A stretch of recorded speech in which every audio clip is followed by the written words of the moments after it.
সবাইকে স্বাগত জানাচ্ছি বিডিভিউজ ইনফোটেনমেন্টে। আপনাদের সাথে আছি আমি সুস্মিতা দাস। ইরানকে ঘিরে চলমান সংঘাতের ৫৪তম দিনে পরিস্থিতি এমন এক জটিল পর্যায়ে পৌঁছেছে যেখানে যুদ্ধবিরতি থাকলেও উত্তেজনা কমার কোনো স্পষ্ট লক্ষণ দেখা যাচ্ছে না। মার্কিন প্রেসিডেন্ট ডোনাল্ড ট্রাম্প যুদ্ধবিরতি আরও কিছুদিন বাড়ানোর ঘোষণা দিয়েছেন, তবে একই সঙ্গে ইরানের বিরুদ্ধে নৌ অবরোধ অব্যাহত রাখার সিদ্ধান্ত বহাল রেখেছেন। এই দ্বৈত অবস্থান পুরো পরিস্থিতিকে আরও অনিশ্চিত করে তুলেছে এবং আন্তর্জাতিক অঙ্গনে নতুন করে বিতর্ক সৃষ্টি করেছে। হঠাৎ ট্রাম্পের এই একতরফা যুদ্ধবিরতির নেপথ্য কারণ নিয়ে আল জাজিরার বিশ্লেষণ থেকে ওয়াহিদ ফারুকীর প্রতিবেদন।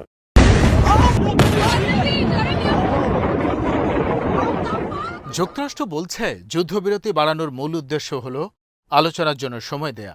ওয়াশিংটন চায় তেহরান একটি স্পষ্ট প্রস্তাব দিক যার ভিত্তিতে যুদ্ধ শেষ করার শর্ত নির্ধারণ করা যাবে। কিন্তু ইরান এই অবস্থানকে পুরোপুরি গ্রহণ করেনি। তাদের দাবি, নৌ অবরোধ চলতে থাকলে কোনো ধরনের আলোচনা অর্থবহ হতে পারে না। তারা মনে করছে এটি সরাসরি চাপ প্রয়োগের একটি কৌশল, যা আলোচনার পরিবেশকে নষ্ট করছে।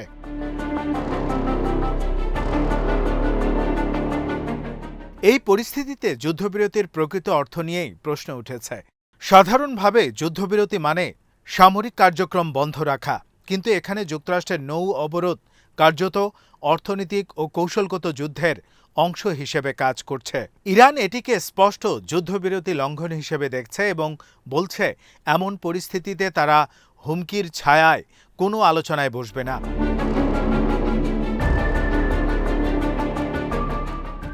ইরানের সামরিক বাহিনী, বিশেষ করে ইসলামিক রেভলিউশনারি গার্ড কোর বা IRGC, এই অবস্থানে আরও কঠোর বার্তা দিয়েছে। তারা জানিয়েছে, যদি ইরানের বিরুদ্ধে নতুন কোনো হামলা চালানো হয় বা প্রতিবেশী কোনো দেশের ভূখণ্ড ব্যবহার করা হয়, তাহলে পুরো মধ্যপ্রাচ্যে জ্বালানি অবকাঠামোগুলোকে লক্ষ্যবস্তু করা হতে পারে। এই হুমকি অত্যন্ত গুরুত্বপূর্ণ, কারণ এটি শুধু একটি সামরিক প্রতিক্রিয়া নয়, বরং বৈশ্বিক অর্থনীতির উপর সরাসরি প্রভাব ফেলতে পারে।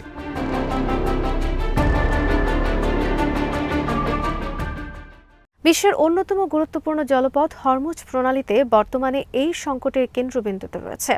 এই পথ দিয়ে বিশ্বের একটি বড় অংশের তেল পরিবহন হয়, কিন্তু চলমান উত্তেজনার কারণে এখানে জাহাজ চলাচল মারাত্মকভাবে সীমিত হয়ে গেছে। এর ফলে আন্তর্জাতিক বাজারে তেলের দাম ওঠানামা করছে এবং বিভিন্ন দেশ জ্বালানি নিরাপত্তা নিয়ে উদ্বিগ্ন হয়ে পড়েছে। ইরানের পররাষ্ট্রমন্ত্রী আব্বাস আরাকচি যুক্তরাষ্ট্রের নৌ অবরোধকে যুদ্ধের কাজ হিসেবে বর্ণনা করেছেন। তার মতে, একটি দেশের বন্দর অবরুদ্ধ করা মানে সেই দেশের অর্থনীতি এবং সার্বভৌমত্বের উপর সরাসরি আঘাত হানা। এই বক্তব্য পরিস্থিতির গুরুত্ব আরও বাড়িয়ে দিয়েছে এবং কূটনৈতিক সমাধানের পথকে কঠিন করে তুলেছে।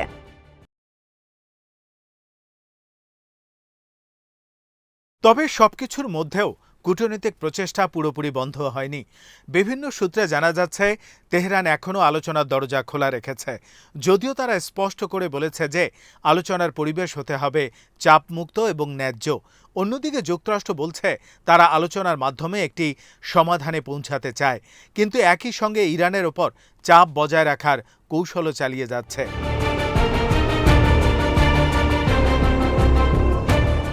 এই দ্বন্দ্বপূর্ণ অবস্থানের কারণে আন্তর্জাতিক অঙ্গনে অনিশ্চয়তা বাড়ছে।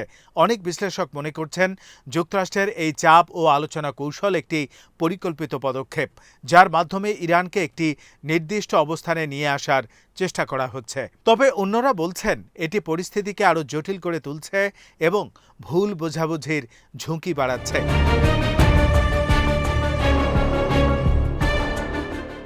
সংঘাত শুধু ইরান ও যুক্তরাষ্ট্রের মধ্যে সীমাবদ্ধ নেই, বরং পুরো মধ্যপ্রাচ্যে এর প্রভাব ছড়িয়ে পড়েছে। ইসরায়েল ও লেবাননের মধ্যে উত্তেজনা বেড়েই চলেছে। ইসরায়েলের প্রধানমন্ত্রী বেঞ্জামিন নেতানিয়াহু দাবি করেছেন, ইরানের বিরুদ্ধে তাদের সাম্প্রতিক অভিযান দেশটির কৌশলগত অবস্থানকে শক্তিশালী করেছে। তিনি বলেন, যুক্তরাষ্ট্রের সঙ্গে যৌথ প্রচেষ্টায় ইসরায়েল আঞ্চলিকভাবে আরও শক্তিশালী হয়েছে এবং নতুন মিত্রতার সম্ভাবনা তৈরি হয়েছে। অন্যদিকে লেবাননের পরিস্থিতি ক্রমেই নাজুক হয়ে উঠছে। দেশটির প্রধানমন্ত্রী নওয়াব সালাম জানিয়েছেন, চলমান সংঘাতের কারণে মানবিক পরিস্থিতি মোকাবেলায় তাদের বিপুল অর্থের প্রয়োজন। যুদ্ধবিরতি থাকলেও ইসরায়েল ও হিজবুল্লাহর মধ্যে সংঘর্ষ থামেনি। উভয় পক্ষেই একে অপরকে যুদ্ধবিরতি লঙ্ঘনের অভিযোগ করছে, যা পরিস্থিতিকে আরও অস্থিতিশীল করে তুলছে।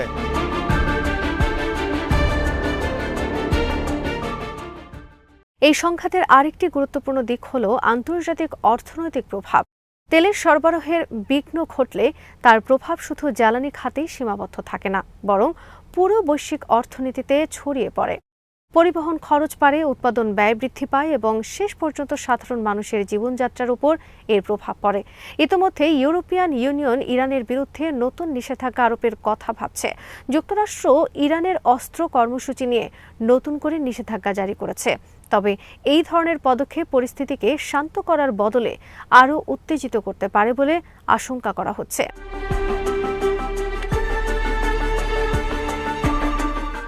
যুক্তরাষ্ট্রের অভ্যন্তরেও এই নীতি নিয়ে আলোচনা চলছে। প্রেসিডেন্ট ট্রাম্পের অবস্থান অনেক সময় পরিবর্তনশীল বলে মনে হচ্ছে। কখনো তিনি আলোচনার উপর জোর দিচ্ছেন, আবার কখনো কঠোর সামরিক পদক্ষেপের হুমকি দিচ্ছেন। এই মিশ্র বার্তা আন্তর্জাতিক বাজার এবং কূটনৈতিক সম্পর্ক উভয়ের উপর প্রভাব ফেলছে।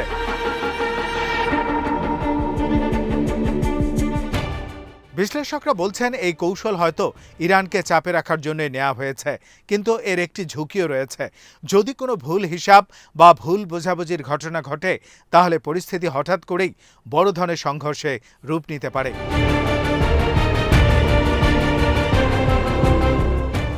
বর্তমান পরিস্থিতিতে সবচেয়ে বড় উদ্বেগ হল সংঘাতের অনিশ্চিত ভবিষ্যৎ। যুদ্ধবিরতি থাকা সত্ত্বেও বাস্তব উত্তেজনা কমছে না এবং বিভিন্ন ছোট ছোট সংঘর্ষ এবং উত্তেজনা পরিস্থিতিকে আরও জটিল করে তুলছে। এই ধরনের পরিস্থিতি দীর্ঘমেয়াদে আরও বিপজ্জনক হতে পারে, কারণ এটি হঠাৎ করে বড় আকারে যুদ্ধে রূপ নিতে পারে।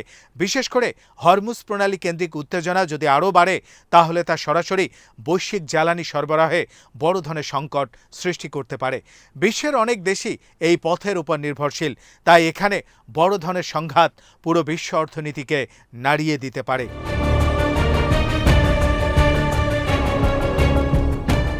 সব মিলিয়ে ইরানকে কেন্দ্র করে চলমান এই সংঘাত এখন একটি বহুমাত্রিক সংকটে পরিণত হয়েছে। এখানে শুধু সামরিক নয়, কূটনৈতিক, অর্থনৈতিক এবং রাজনৈতিক সব ধরনের উপাদান একসঙ্গে কাজ করছে। যুদ্ধবিরতি থাকা সত্ত্বেও পরিস্থিতি স্থিতিশীল নয়, বরং প্রতিদিন নতুন নতুন জটিলতা তৈরি হচ্ছে।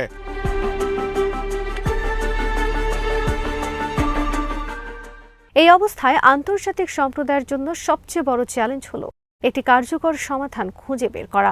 শুধু যুদ্ধবিরতি বাড়ানোই যথেষ্ট নয়, বরং এমন একটি সমাধান প্রয়োজন যা দীর্ঘমেয়াদে স্থিতিশীলতা নিশ্চিত করবে। বর্তমান পরিস্থিতি দেখিয়ে দিচ্ছে যে আধুনিক বিশ্বের সংঘাতগুলো কতটা জটিল এবং বহুমাত্রিক হতে পারে। এখানে শুধু সামরিক শক্তি নয়, বরং কূটনীতি, অর্থনীতি এবং তথ্যযুদ্ধ সবকিছুই গুরুত্বপূর্ণ ভূমিকা পালন করছে। ইরান ও যুক্তরাষ্ট্রের মধ্যে এই সংঘাতের ভবিষ্যৎ এখনও অনিশ্চিত। তবে একটি বিষয় স্পষ্ট, এই সংকটের প্রভাব শুধু মধ্যপ্রাচ্যে সীমাবদ্ধ থাকবে না, বরং পুরো বিশ্বকে এর প্রভাব মোকাবেলা করতে হবে। আজ এখানেই শেষ করছি। সমরাস্ত্র, প্রতিরক্ষা ও কূটনীতির নানা তথ্য জানতে চোখ রাখুন বিরিভিউজ ইনফোটেইনমেন্টে। চ্যানেলটি ভালো লাগলে সাবস্ক্রাইব করুন, সংযুক্ত থাকুন আমাদের ফেসবুক পেজে।